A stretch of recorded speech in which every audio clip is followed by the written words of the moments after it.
Hello, World Wide Web. Welcome back to the Hanging With Web Show. I'm GW Pomichter. Thank you for logging on, tuning in, clicking links, scrolling on your phone. However you got here, we're certainly glad you came. This is the seedy part of town.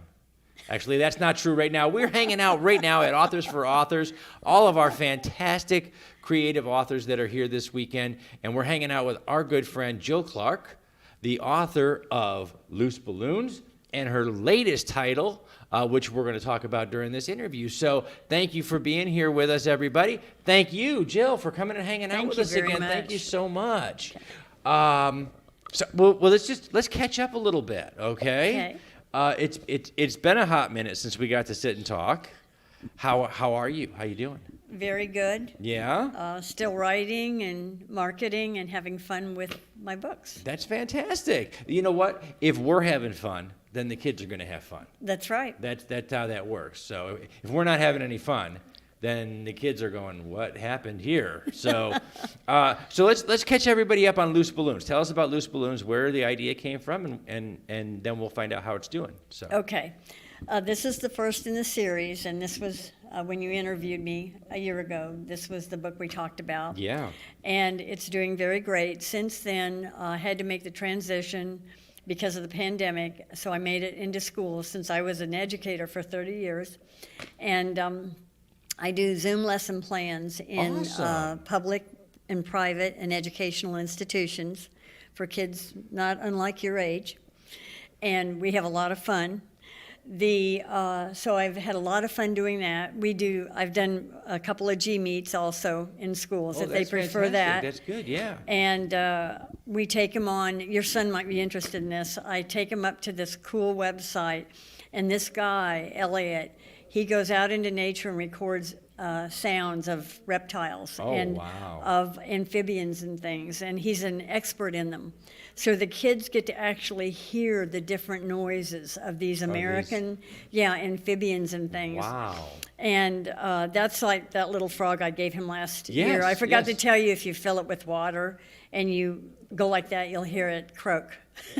Just forgot that fun little item. A bit of fun. Now, for those of you who know, you guys watching the show know that behind the camera we've got Dina and Sage is absolutely terrified of frogs. Don't look at her face. So this sounds like a lot of fun. We might actually have to tape this. Cosplay Michael will have to tape a frog prank on Sage, and we'll broadcast that here. Oh man, so. Well, when we talked last time, Loose Balloons was just out. Yes. And this was your first book and your first foray into being a professional author. Yes. It's been well over a year now. Mm-hmm. In addition to abject poverty, what else have you learned? Because we're artists, okay? Come on. That you should have a book in a series, and so I have a new book coming out in October called Where Do Balloons Land? It also has lesson plans aligned with the Florida State Standards, and it will also hopefully go into schools.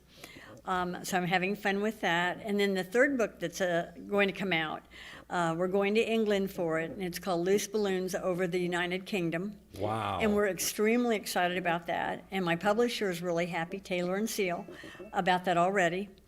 And so that's kind of, I got the series idea and thought, I can't do that. These are just eclectic poems, and they come out spontaneously.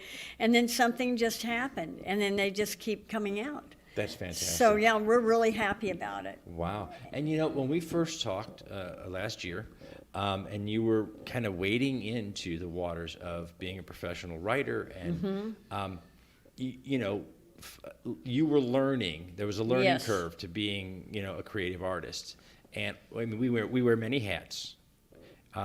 We create and publish, and then we have to market and advertise and reach our readers. Yes. What's been the biggest lesson that you've learned in this journey so far? That a pandemic, quiet time like that, isolated time, is actually a good marketing time. It forces you to market differently. It forces.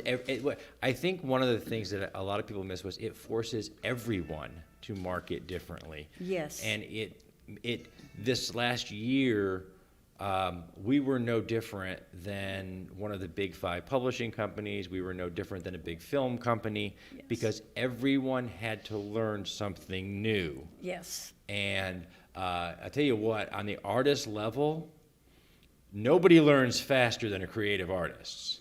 So when everybody was kind of reset at zero, and big studios and businesses that are like the Titanic, they have to steer that ship with a small rudder.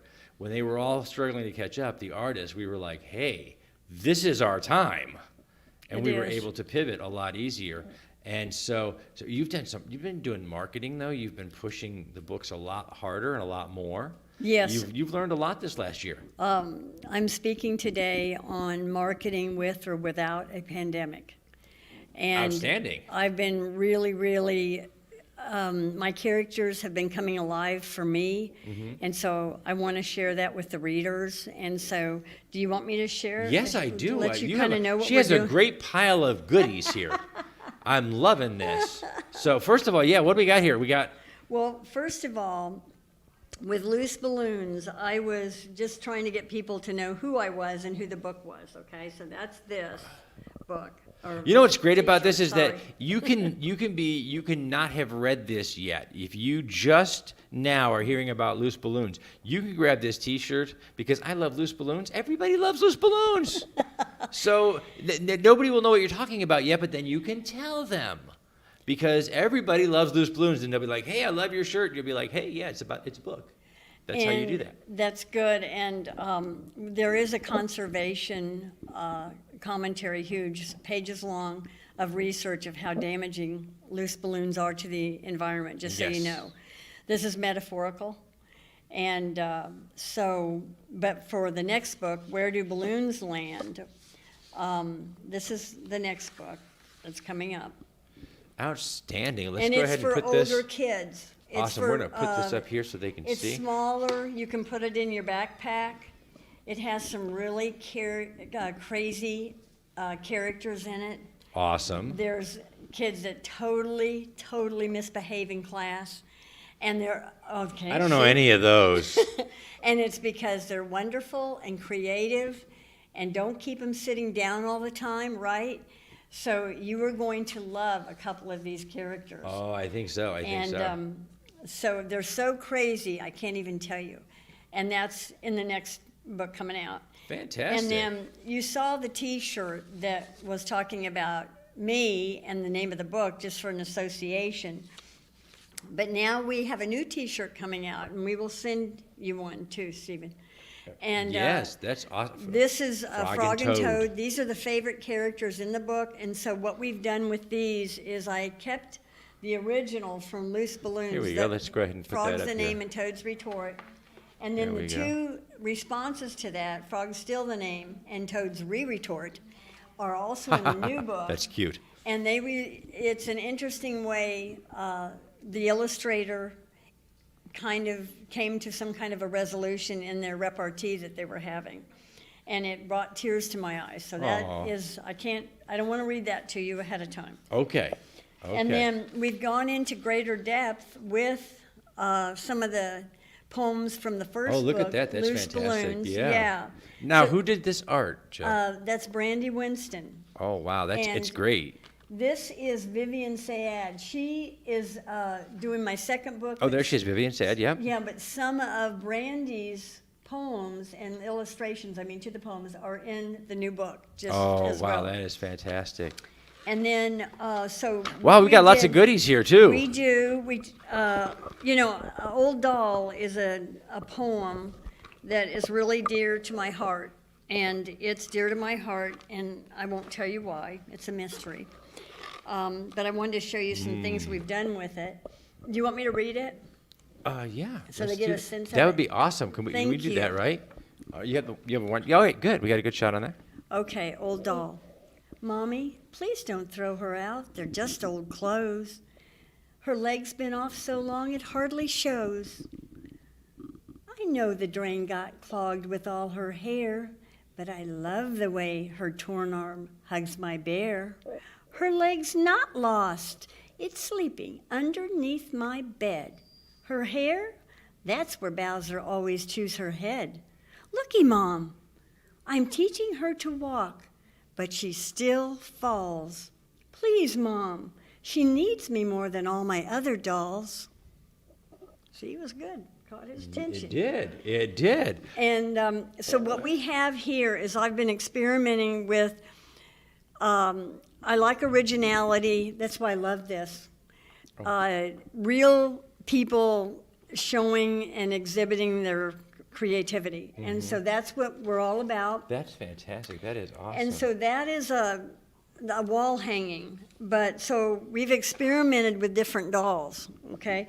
And the one we finally came up with is, this is hand crocheted.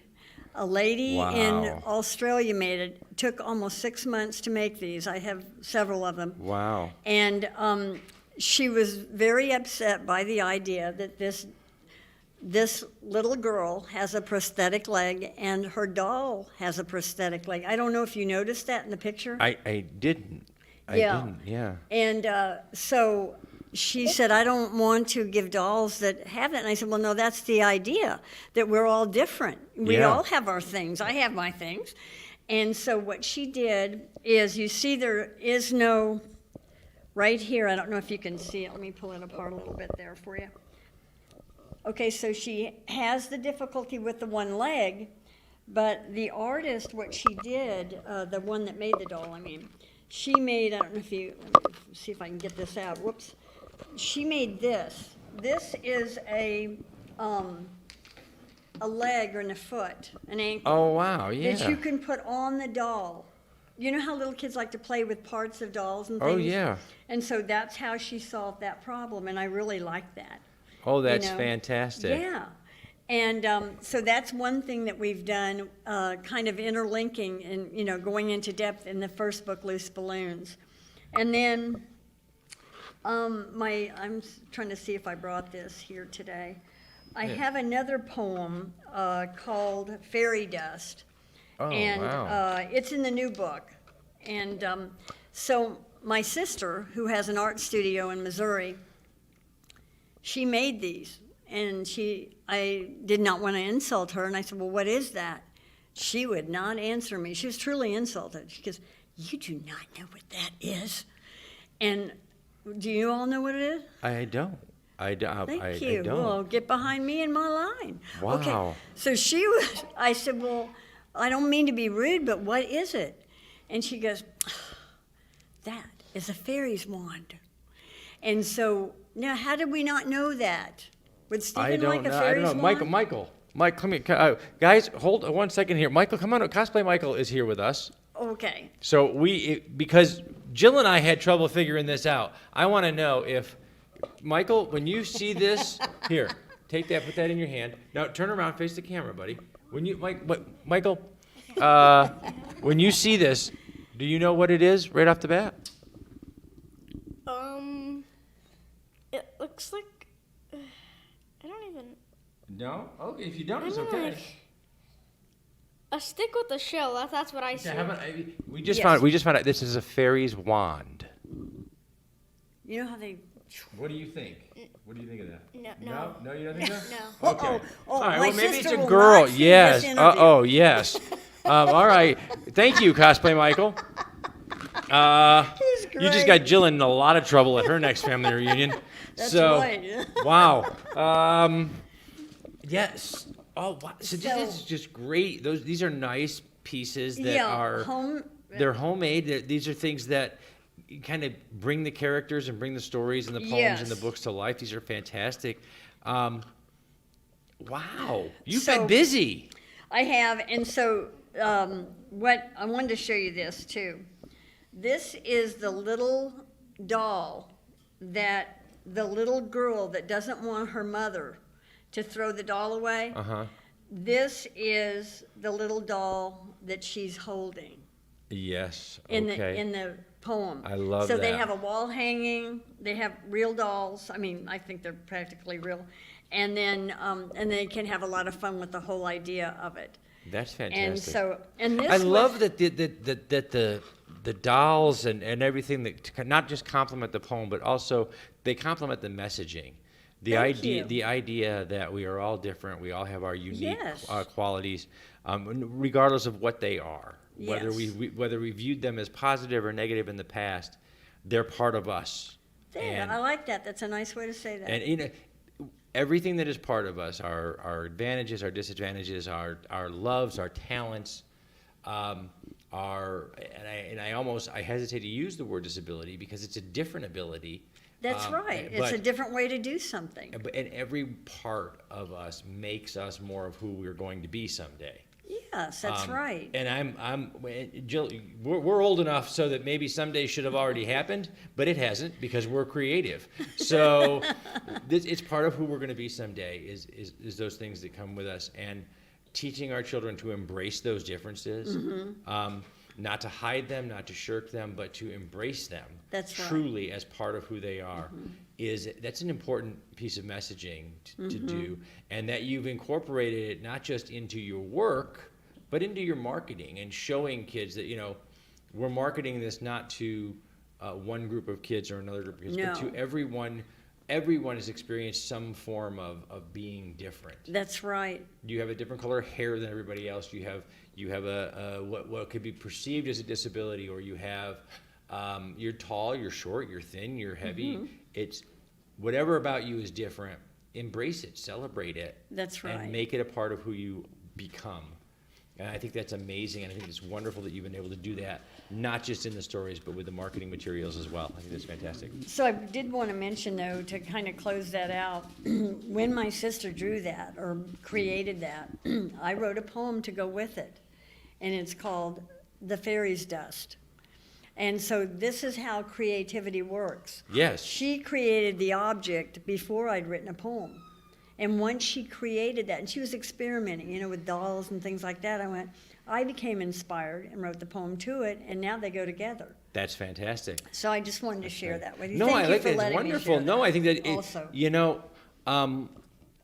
For the work that you do especially, I know a lot of our viewers out there and a lot of people across the board will look at something like a poem or a limerick and say, because it's short, it's a story in verse. That's right. And they look at that and they'll think, oh, you knock that out, or it just pops out like that, and it doesn't. No. Because first of all, rhyme and meter are difficult to start with, and secondly, being able to encapsulate a story in a verse as opposed to a chapter or a novel, it's a gift unto itself to be able to encapsulate. Oh, thank you. It really is, because I can do something in 150 pages, and then I can watch a musician do it in 3 minutes, and then I can watch a poet do it in 7 lines, and it's just amazing to see